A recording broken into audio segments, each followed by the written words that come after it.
right. I think it's about time now. It's 4 o'clock punctual, German timing.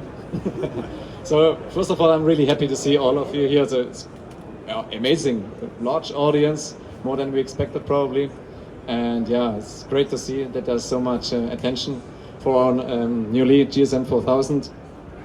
First of all, of course, I would like to thank all of our team, all the SOMAG members, and obviously our OEM partners. Wechsel is here, Regal is here, Teledyne Phase 1, all of them, which we have a great working relationship. Also our end customers, large audience, and I'm really happy to be able to present our new GSM 5000 here at the Intergeo.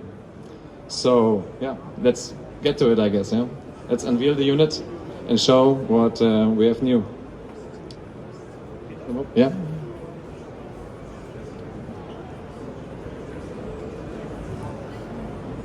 So there we go. Well, apparently it looks like a stabilization mount. I mean, it's nothing totally surprising. It's yellow, same as the units before. But I think we have some gimmicks and some features which are quite unique, quite new to this new unit, which I would like to present within this presentation. So first of all, talk a little bit about the form factor of the unit. So we can see here we have the 5000. Next to it, we have the GSM 4000. We nearly millimeter-wise matched the size of the unit. So it has nearly the same size within its width and within its length. The new unit is slightly higher than the older one because to a larger movement range. So we extended the movement range of the unit, whereas we needed a little bit more space within the height of the device. It shouldn't be a large problem, but that's something which I will explain a little bit more into detail. So here we can see, as mentioned, length of the unit and width are nearly identical. Something else which I think is really important is that the center of the usable diameter compared to the installation holes of both units stayed the same as well. So there's regarding backward compatibility, it is quite easy to exchange the units. Because the installation holes are completely identical, so the usable diameter is also in the same position. It's only the height of the unit which changed. So I think it makes it quite easy to upgrade to a GSM 5000, because in the end it should be an easy swap as such. So one thing which is very important, which a lot of our customers and OEM partners were asking about, is the increase of the usable diameter. So you can probably, if this one is a little bit difficult to see, but on these two drawings you can see the 410 millimeters were kind of a standard which maintained for an eternity now, but we managed to increase this diameter to 425 millimeters by maintaining the same outer diameter or the outer boundaries, so to say, which I think we now reached a certain limit, because shrinking that even more and increasing the size of the diameter, at a certain point there are physical limits somehow. But it was a request to integrate probably more sensors, to have a little more space for new applications, and that's something I'm personally quite proud of, that we somehow managed to increase the diameter by maintaining the outside curvature of the unit itself. All right. So, as already mentioned, first, let's say big item is the increased usable diameter. Second important item is the increased stabilization range. Again, we maintained the same length and width of the unit, but we increased the movement range of the horizontal plane, so combination of roll and pitch, by 33%, which is quite something, I think. So we have now, let's say, 10 degrees plus minus in pitch and 8.1 degrees in roll, and standard 30 degrees for the drift range. But we also have the possibility to extend this drift movement quite tremendously. We integrated, let's say, a nearly 360 degrees drift to, let's say, create more possibilities regarding data capturing in general. So the standard is already large movement range within the drift range, but we have now, let's say, 3 possible modes for the drift, to increase the possibilities regarding data capturing in general, which I would like to explain now a little bit more. So, first, let's say, specific mode which could be enabled within the drift movement is a so-called step and stare mode. With this mode, which we are going to integrate within the app, it's not there yet, but it's going to be available hopefully in the beginning of next year. It would be able to preset dedicated positions within the mount controller, let's say at minus 100, let's say minus 120 degrees, plus 20, and so on. So you type in specific points for the drift, and the mount will basically automatically go from one position to the other within a certain speed and with a certain movement profile in general. And on top, the mount would still be able to stabilize the drift movement. So you have basically an overlay of two movements. One is the general stabilization of the drift, and on top of it, you could rotate probably a camera system to one location, shoot an image, go to another location, shoot an image, and so on. And this within a continuous movement profile as such. We think this could be beneficial, but of course we need to find out with our partners if this is of interest for the end customers or not. Another feature which can be done with this extended drift movement range is that you can go into some kind of scanning profile. It's quite similar to the first mode. This one is called the scan mode apparently. So you basically set 2 borders and tell the device, okay, you go from minus 90 to plus 90 degrees with a certain speed, with a certain sinus profile, and the device will go back and forth the whole time.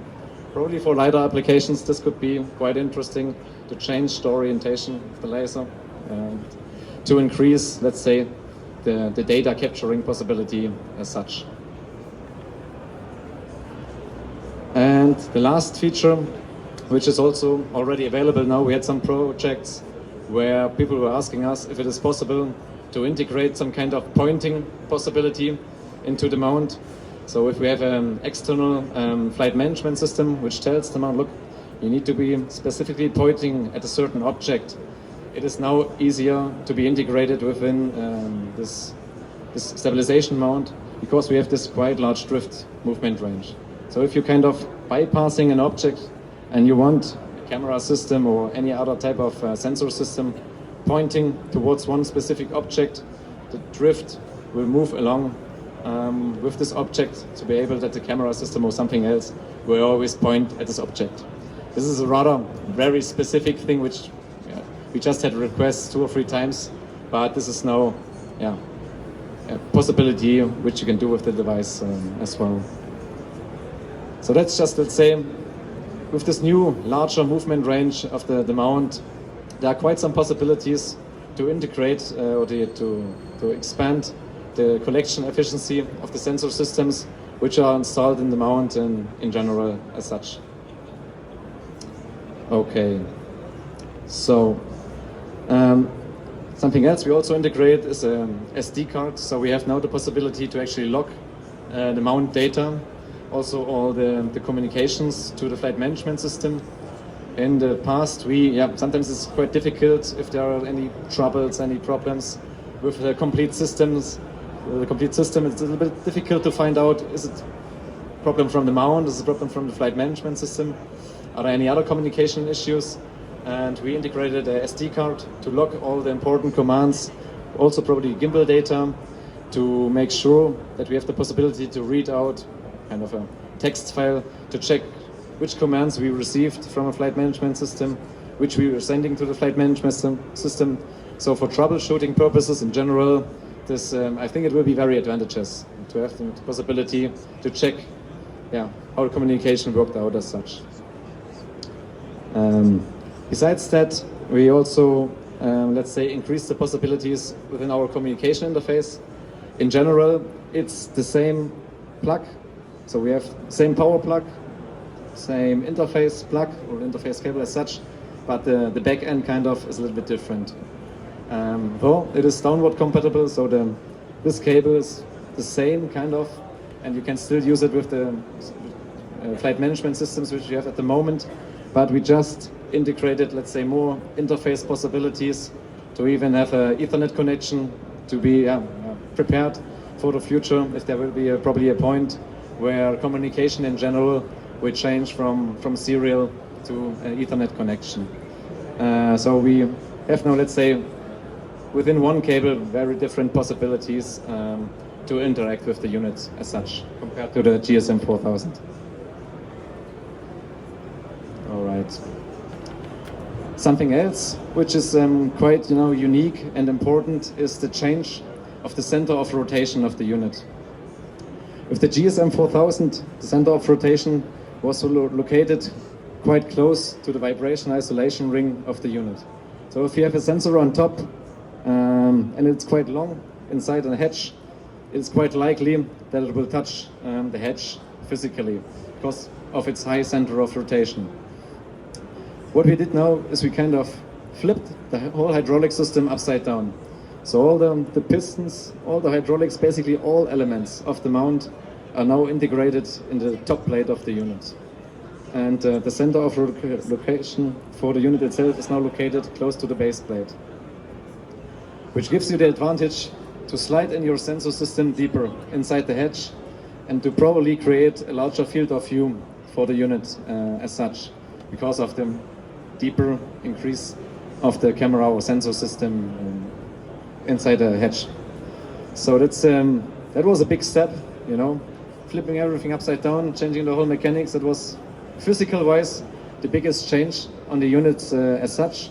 But we think that it will give you a lot more possibilities for installations in the future. Because then, even if a sensor is higher up, it is not as problematic as such, because we still have the possibility to move around this dedicated point here on the mount itself. Basically shows the same thing. So you have the same sensor, the two different configurations, and with the new GSM 4000, you basically have the possibility to lower the sensor system about 125 millimeters deeper inside the hatch of an aircraft, which I think can quite make a large difference, so that you don't run into any magnetic issues as such anymore. Yeah. All right, let's talk a little bit about the user interface as such. It's probably, no, this one is not working. Oh, that's okay. So, as mentioned, the connectors are the same. So it's downward compatible. We still have, let's say, 2 cables compared to, let's say, 3 cables on the GSM 4000. So this one didn't change too much. So we have one power switch, but besides that, there are no control units anymore besides this one unit, which I will show now here as well.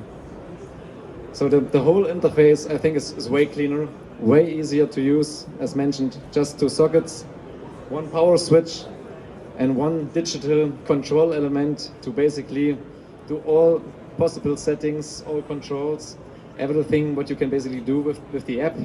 Currently, it's like 50%, but for the future, we have the possibility to nearly have all the functionalities which we have within our mount control app as well in this digital touch encoder.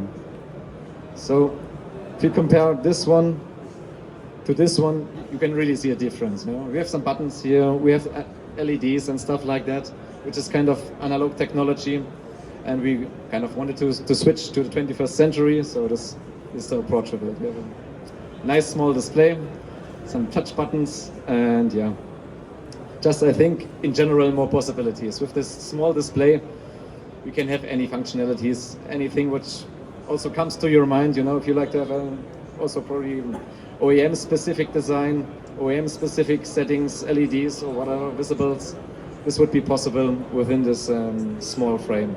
Yeah.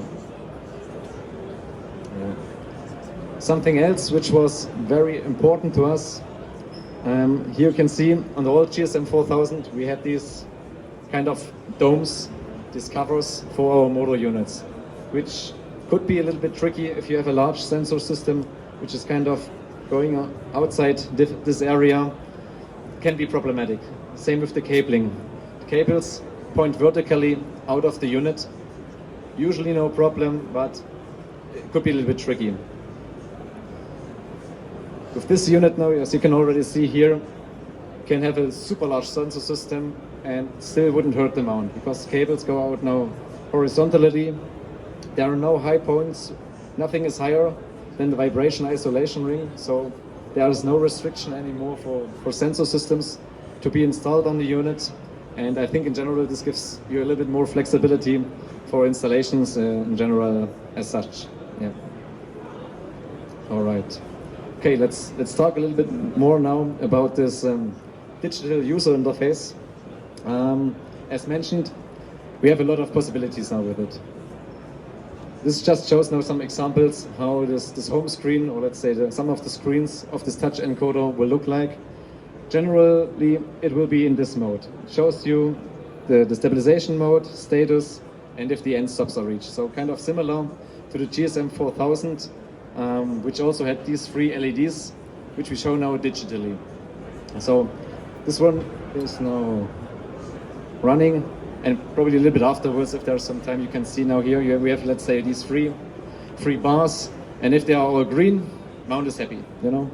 Everything is green, everything is fine. If there's an issue, the mount will tell you a little bit more. Before, with the 4000, you just had a red LED and probably something was wrong, but you didn't know really what happened to the unit. Besides, okay, you know, something is missing or something's a little bit, there's an issue. Here it will actually tell you, now, okay, there's a sensor fail. Probably there's not enough oil within the unit. For troubleshooting really on the fly or, you know, within a working mission, this can come handy in to make sure that you can probably find an issue quicker as normally with the 4000. Besides that, we have a lot of, let's say, status analysis integrated as well. You can see the interface protocol, source control, the firmware, version number, the serial number. As mentioned, basically every information you can read out of the mount control app on your laptop is now available through this touch encoder as well. We also integrate this kind of inclination indicator, which means the mount can also tell you how well it is stabilizing, so to say. So if this it really tells you the offset from perfectly zero, just as an indicator if the device is working properly. Same thing. You can also do the self-test, which is also always a good item for troubleshooting as such. And as mentioned, you can change the interface protocol still to older units. It's plug and play also to really kind of old flight management systems, or probably also older sensor systems. You can change the mode. You can also change between the axes, so you can do basically all the controls which were possible before with this unit now as well. All right, so just a little bit of summary how current timeline is looking like. So yeah, we are happy to receive orders now for the unit. It's obvious. No, but these are the first prototypes. We will start with larger production batches by the end of October, beginning of November, hopefully, so that the unit will be ready for sale within spring 2025. We will still make trade-in offers even for GSM 3000s, though GSM 3000 will just be serviced within this year. After this year, there will be no service anymore available for the 3000. But even after this period, even if someone has a GSM 3000 next year or the year afterwards, we will do a trade-in for GSM 5000. So these things are possible as well. All right, so from my point of view, that's it. I hope you have enjoyed the presentation. Thanks a lot for your attention.